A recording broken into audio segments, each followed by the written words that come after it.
Hey everyone, in this video I'll show you how to download Android emulator on PC and laptop. Let's get started. To get started, open your browser and go to the BlueStacks official website. You can also check the link in the description or pinned comments.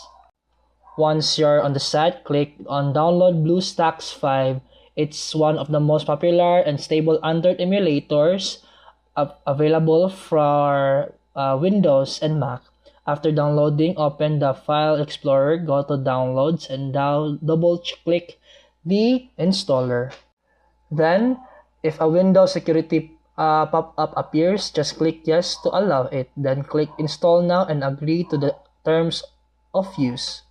BlueStacks will now download additional files and automatically starts installing. This may take a few minutes depending on your internet speed. And that's it for today's video. If you found this helpful, please like and subscribe for more videos. See you in the next one.